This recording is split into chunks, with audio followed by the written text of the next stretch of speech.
lactates, oxalate, saponins, lectins, and tannins get a bad reputation for inhibiting mineral absorption. Eating a nutrient-dense diet is one of the best ways that you can take care of your body. However, even some of the healthiest foods out there may contain compounds called antinutrients that inhibit nutrient absorption. If your body isn't able to absorb and assimilate those micronutrients, is it even worth eating healthy food? Antinutrients get a bad reputation, but they may not be as harmful as they're made out to be. What are antinutrients? Antinutrients are compounds found naturally in plant foods that serve as protection to the plants against bacteria and predators. These compounds are termed antinutrients because they tend to block the natural absorption and assimilation of nutrients in your body. While the term antinutrient may sound off-putting, these compounds actually play both sides of the field and may provide your body with some potential health benefits. Some of the most prominent antinutrients in your food include: Number 1. Glucosinolates. Glucosinolates are found widely in the cruciferous vegetable family. Vegetables like cabbage, kale, broccoli, and Brussels sprouts are rich sources of these antinutrients. People with thyroid disorders are often advised to be wary of cruciferous vegetables due to glucosinolates' affinity for binding with iodine. Iodine is a crucial mineral involved in the health of your thyroid. Together with the amino acid tyrosine, your body creates thyroid hormone from iodine, therefore a deficiency would directly affect thyroid function. While those with a thyroid hormone deficiency or thyroid dysfunction are the most at risk when it comes to glucosinolates, anyone with thyroid health in mind should be aware of them. However, on the other hand, glucosinolates are also known to provide some significant health benefits. One well-studied benefit of these compounds comes from a product of its breakdown called isothiocyanate. In your small intestine, an enzyme called myrosinase breaks down glucosinolates and produces isothiocyanate. This same process can also occur in your large intestine by bacterial myrosinase. Isothiocyanate plays a role in phase 2 detoxification in your liver, supporting the removal of wastes out of your body.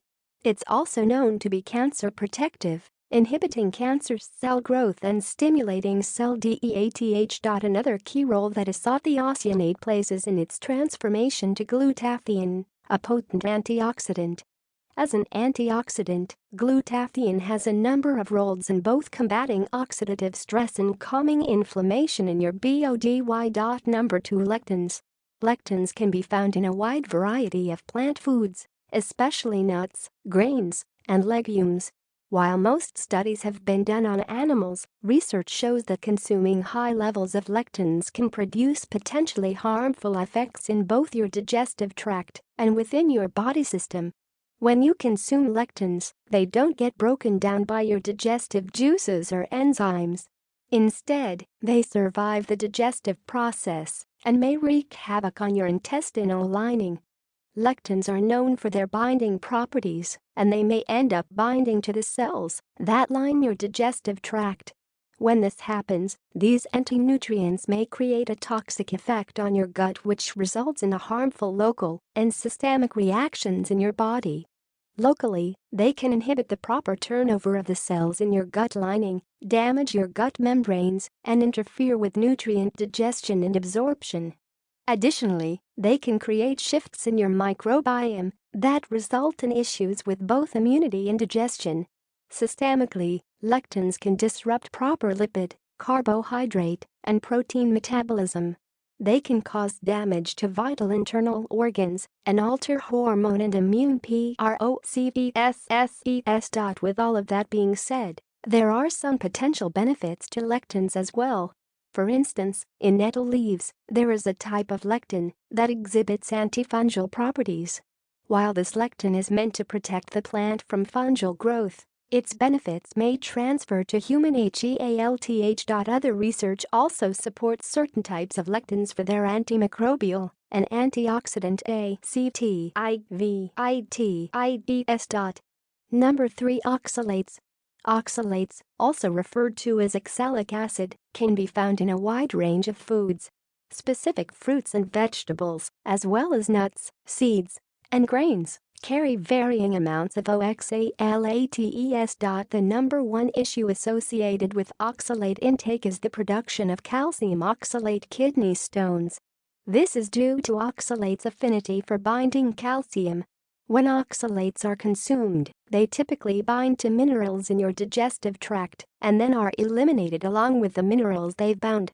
While this causes a decrease in mineral absorption, in most cases getting the oxalates out is a more important process than keeping minerals in. In some cases, however, oxalates can build up in your system and eventually lead to kidney stones.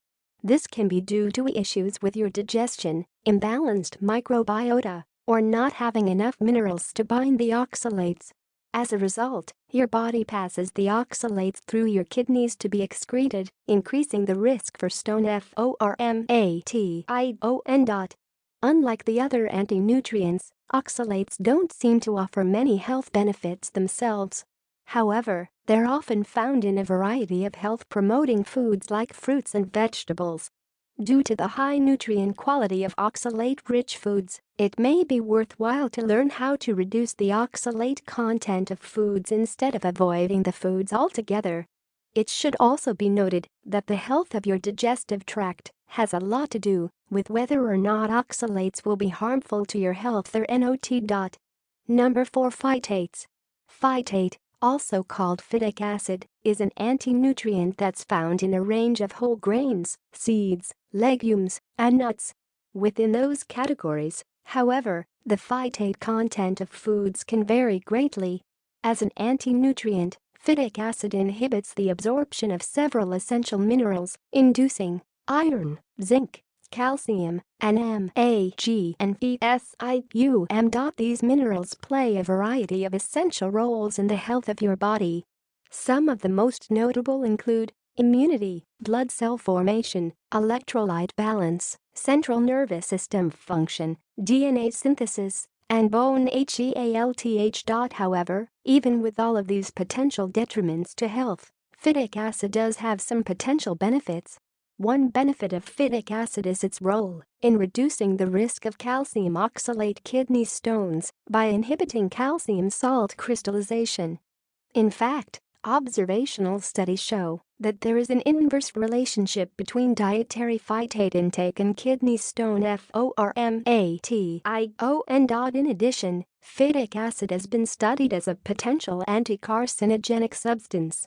One study on colorectal cancer found that phytic acid was able to upregulate specific pathways which induce apoptosis, cell death of cancer cells. Number 5. Saponins. Saponins are found widely in whole grains as well as legumes. They get their name from their ability to form stable, soap-like foams in water solutions. Like most compounds discussed, saponins exhibit both beneficial and potentially harmful properties. From a health benefit standpoint, saponins may help reduce cholesterol, blood sugar, and protect your body against certain types of cancers. A saponin-rich diet may also protect against dental caries, and acute treatment can be used in cases of lead poisoning. In addition, saponins appear to have an inverse relationship with the incidence of kidney stones. However, as an anti-nutrient, saponins not only bind certain minerals but may also cause digestive disturbances like gas or bloating. It should be noted, however, that these disturbances have been reported in animal, not human, trials. Number 6. Tannins. Tannins are actually a source of antioxidants. There are a class of polyphenols that are water-soluble and found in many plant-based foods. Antioxidants are an essential component of the human system as they help to balance oxidative stress.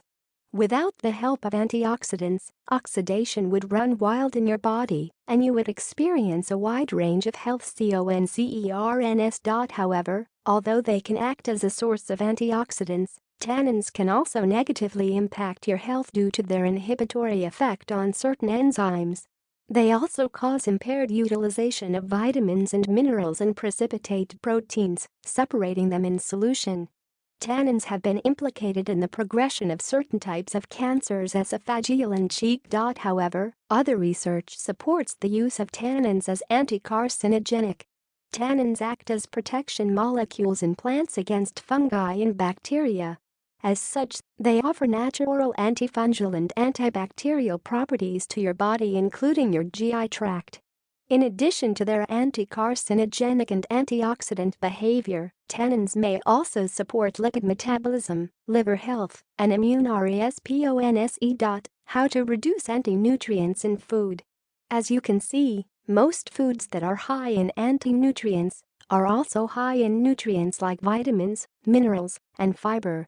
Instead of avoiding foods that contain anti-nutrients, another option is to prepare your food in a way that reduces the number of active anti-nutrients.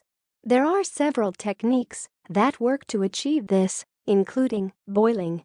Boiling may be the fastest way to decrease the anti-nutrient content in your foods. Anti-nutrients like tannins, oxalates, saponins, and lectins can be effectively deactivated with proper boiling. For glucosinolates, boiling is the most effective way to reduce levels in brassica of vegetables, along with the act of chopping the veggies. Boiling water and other forms of high heat activation does a wonderful job of deactivating anti-nutrients.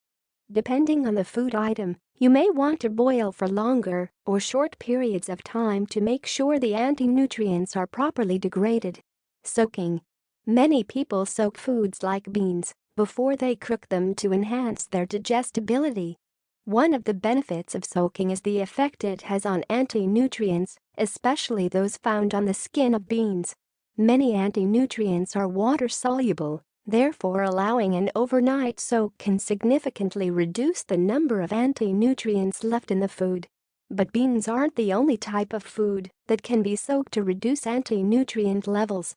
Some vegetables also benefit from a good soak to reduce oxalate levels as well. In general, soaking is a great option for reducing levels of oxalates, phytates, tannins, saponins and lectins. Sprouting. Sprouting is a great way to reduce phytates, tannins, and lectins in your food. During the sprouting process, the seeds of the plant germinate and put out shoots. This phase in the life cycle of the plant creates more bioavailable nutrients, increasing the nutrient density of the food. A valuable side effect of the sprouting process is the natural breakdown of some of the anti-nutrients. As anti-nutrients break down, mineral bioavailability increases. Sprouting is an excellent option for seeds and legumes. The sprouting process is slightly more involved than simply soaking, but is still pretty straightforward. Rinse your seeds or beans.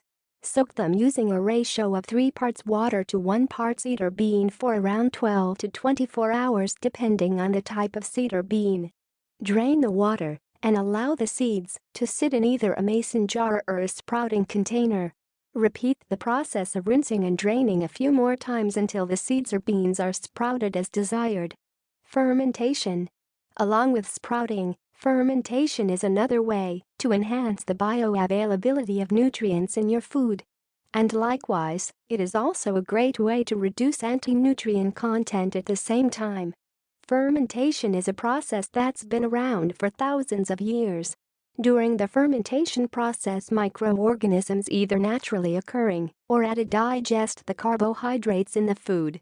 Along with carbohydrate digestion, anti-nutrients like phytates and lectins tend to be degraded. A quick Google search can give you an easy, step-by-step guide to fermenting pretty much any food you want, although this technique tends to work best with vegetables or dairy. Should you avoid anti-nutrients? Whether or not you should avoid anti-nutrients is a hot topic. For some people, anti-nutrients may be cause for concern, while for others they may actually help boost health.